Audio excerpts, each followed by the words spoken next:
Ma'am क्या हम अंदर आ सकते हैं? आइए आइए। नमस्कार मैम। हाँ बताइए।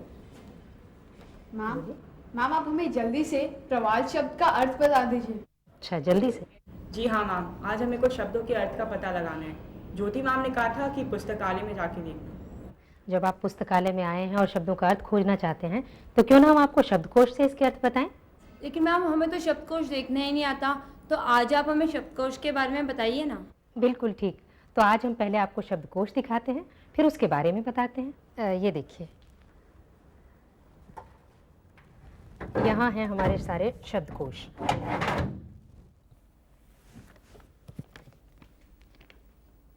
अब देखो, जैसे इसे हिंदी में शब्दकोश और अंग्रेज़ी में डिक्शनरी कहते हैं। इसमें शब्द के बारे में बहुत तरह की जानकारी मिलती है, सिर्फ अर्थ का ही पता नहीं लगता, यहाँ तक कि शब्द संज्ञा है, सर्वनाम है, क्रिया है, विशेषण है और वह मूल रूप से किस भाषा से आया है इसका भी पता आपको शब्दकोश से ही लगता है। अब जैसे इसमें से हम कोई शब्द लेते हैं,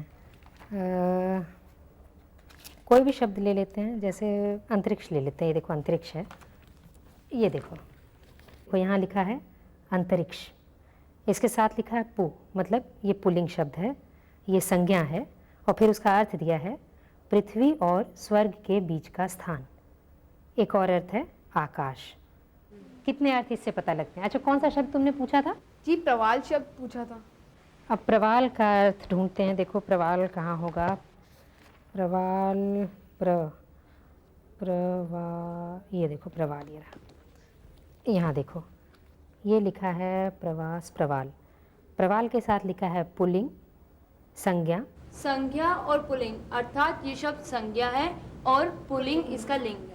अब इसके अर्थ देखो, तुमने अर्थ पूछा था, इसके अर्थ देखो कितने हैं।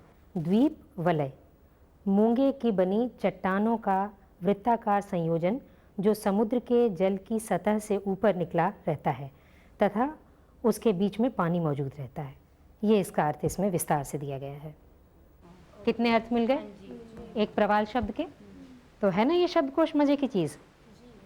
शब्दकोश की जरूरत ही क्यों पड़ती है? कठिन शब्द के अर्थ तो कक्षा में ही बता दिए जाते हैं। वो तो ठीक है बेटे, लेकिन हर समय तो टीचर आपके साथ नहीं होते ना। कई बार कोई पत्र पत्रिका पढ़ते हुए, अखबार पढ़ते हुए ऐसे कई शब्द आ जाते हैं जिनका अर्थ हमें ठीक से मालूम नहीं होता, और जब अर्थ ठीक से मालूम नहीं होता तब न तो बात पूरी समझ में आती है, न ही पढ़ने का मज़ा आता है, और फिर नए शब्दों को जानना अच्छा भी तो लगता है ना। हाँ जी, इस तरह तो हमारे शब्दों का भंडार भी बढ़ेगा। बिल्कुल ठीक, इसे तो कहते ही हैं शब्दों का खजाना। लेकिन इस खजाने की खोज किसने की? यानी पहला शब्दकोश कब और कैसे बना? उपलब्ध जानकारी के अनुसार पहली डिक्शनरी सन 1225 में लेटिन भाषा में बनी। लेटिन भाषा में डिक्शनेरियस का मतलब होता है शब्दों का समूह। आज डिक्शनरी को जिस रूप में हम देखते हैं, प्रारंभ में ये वैसी नहीं थी। तब शब्दों के अनुसार नहीं बल्कि चीज़ों के अनुसार इसका निर्माण किया गया था। जैसे एक समूह में फलों के नाम, एक समूह में फूलों के नाम, किसी समूह में कपड़ों के नाम तो किसी में जगह के नाम। हिंदी में पहला कोश सन 1892 में बांकीपुर पटना से श्री बाबा बैजूदास का विवेक कोश नाम से प्रकाशित हुआ। उसके बाद कुछ और प्रयास भी हुए। गौरी नागरी कोश, मंगल कोश, श्रीधर कोश निकाले गए। सन 1909 में काशी की नागरी प्रचारणी सभा के प्रयत्नों से एक व्यवस्थित हिंदी शब्द सागर नाम से कोश तैयार हुआ। आज नागरी प्रचारणी सभा का संक्षिप्त हिंदी शब्द सागर और ज्ञान मंडल लिमिटेड वाराणसी का बृहद हिंदी कोश सर्वमान्य है। अब तो दूसरे भी कई कोश उपलब्ध हैं।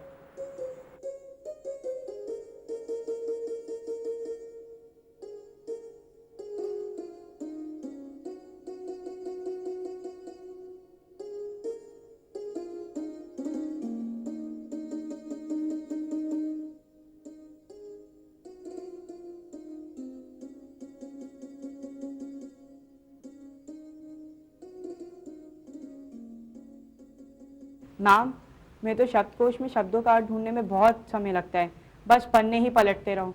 शब्दकोश में शब्द ढूंढने के लिए पन्ने पलटने की ज़रूरत नहीं है।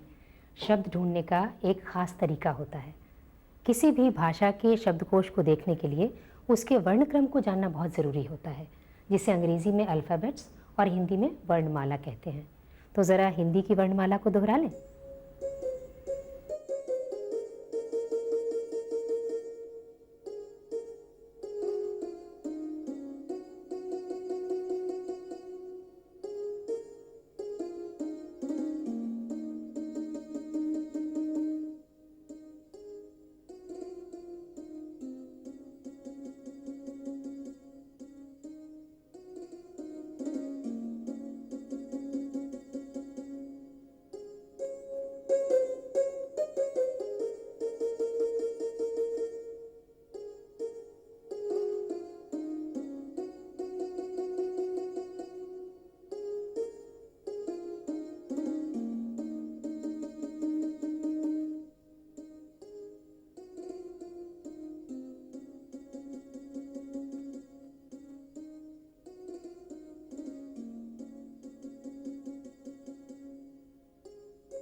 अगर वर्णमाला और सभी प्रकार की मात्राओं का ठीक से ज्ञान हो तो किसी शब्द को ढूंढने के लिए एक एक पन्ना पलटने की ज़रूरत नहीं पड़ती है। हिंदी शब्दकोश की एक निश्चित वर्ण योजना होती है। अ से औ तक स्वर होते हैं, ये तो आप सभी जानते ही हैं, और उसके बाद व्यंजन आते हैं। फिर इसमें संयुक्त अक्षर, अनुस्वार और मात्राएं भी होती हैं। इसीलिए इसकी एक निश्चित वर्ण योजना होती है। इस निश्चित वर्ण योजना को ध्यान में रखना बहुत ज़रूरी है।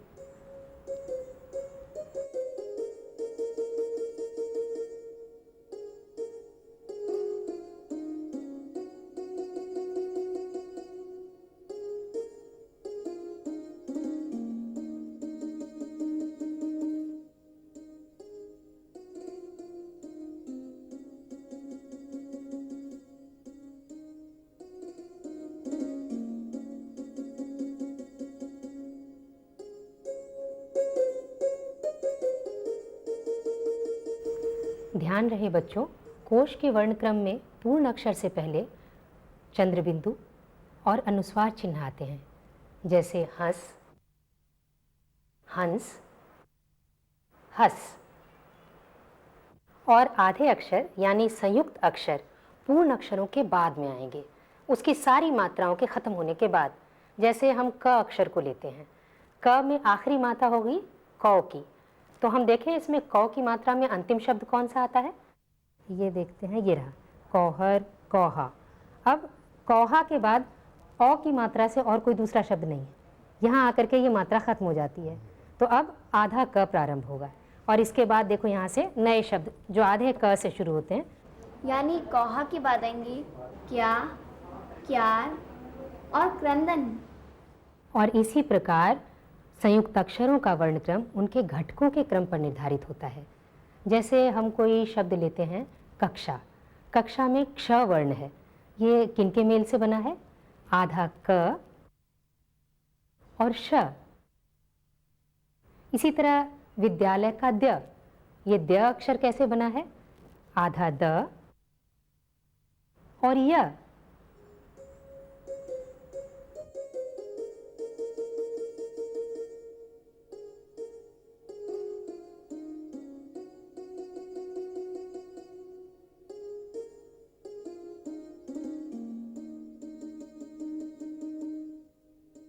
तो इस तरह हम किसी भी वर्ण की वर्ण योजना तैयार करते हैं। अब हम किसी की वर्ण योजना तैयार करें। चलो क अक्षर लेते हैं। क की वर्ण योजना होगी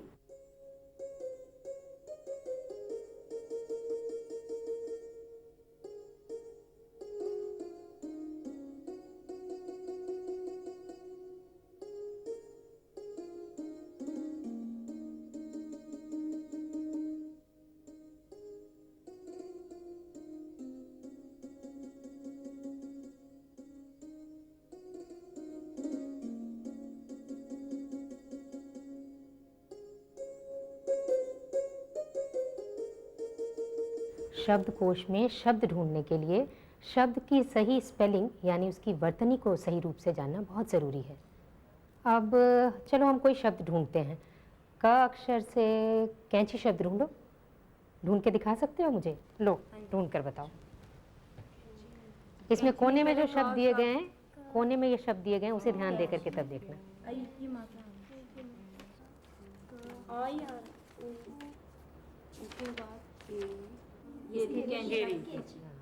संज्ञा और स्त्री, ये संज्ञा है और स्त्रीलिंग।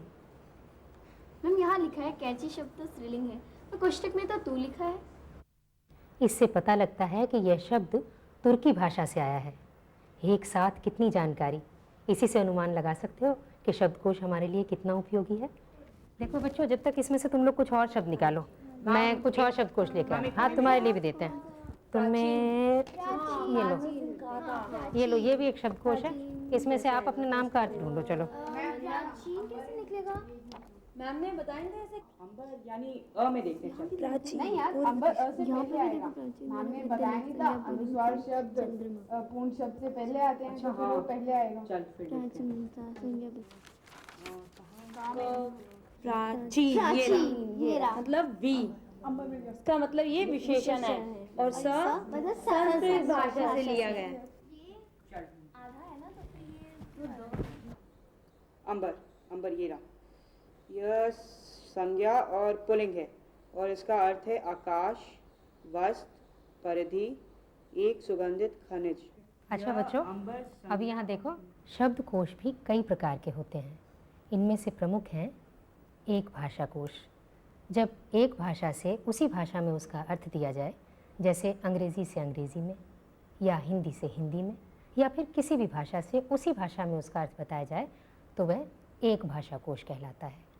इसी तरह द्विभाषा कोश, जहाँ एक भाषा से दूसरे भाषा में उसका अर्थ बताया जाए, जैसे अंग्रेज़ी से हिंदी में या फिर हिंदी से अंग्रेज़ी में या फिर किसी भी एक भाषा से दूसरी भाषा में। यह है आपकी द्विभाषा कोश। इसमें हिंदी और अंग्रेज़ी दोनों भाषाओं की है। और ये है बहुभाषा, इसमें 3 भाषाएं हैं, हिंदी, संस्कृत और अंग्रेज़ी।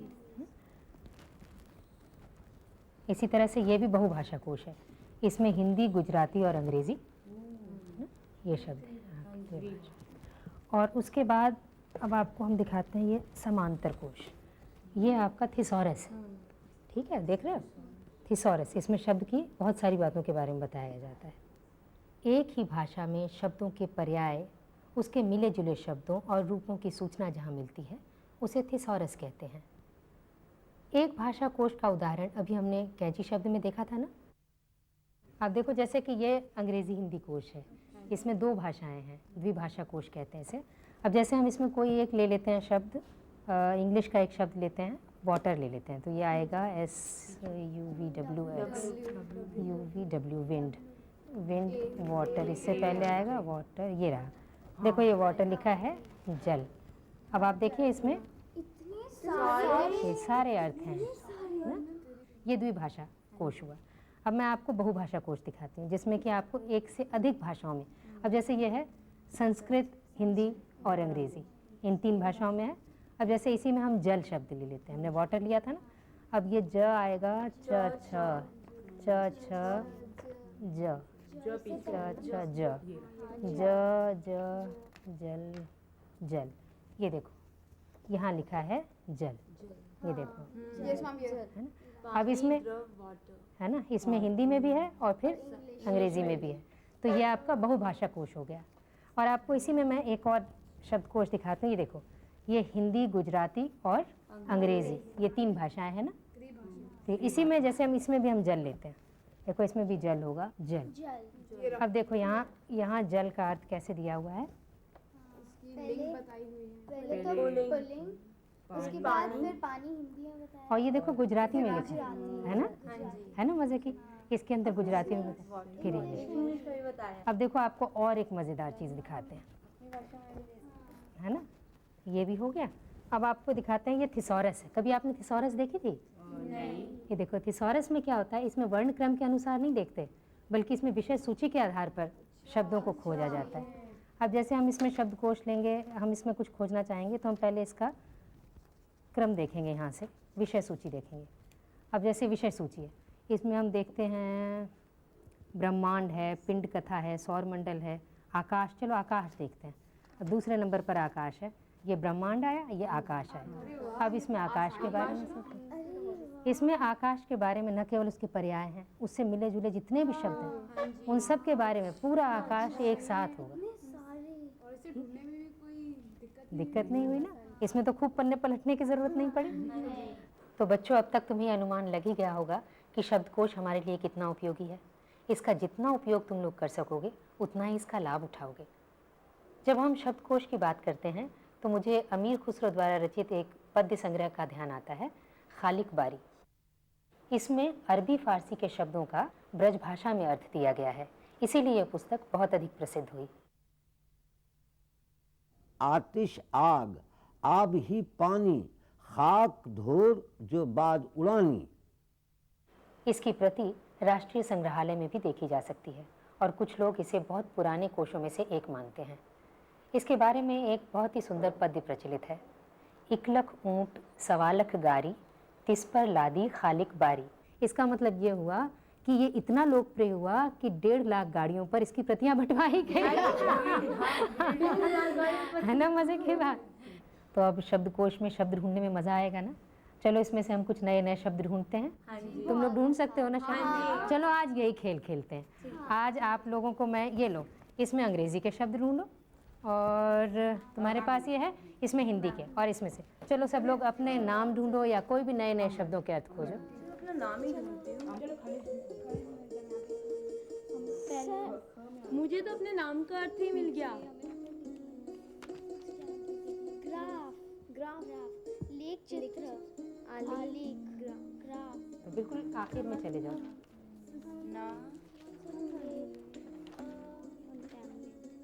पुलिंग है। हाँ हाँ, मिल गया। Yes ma'am. शाबाश, बहुत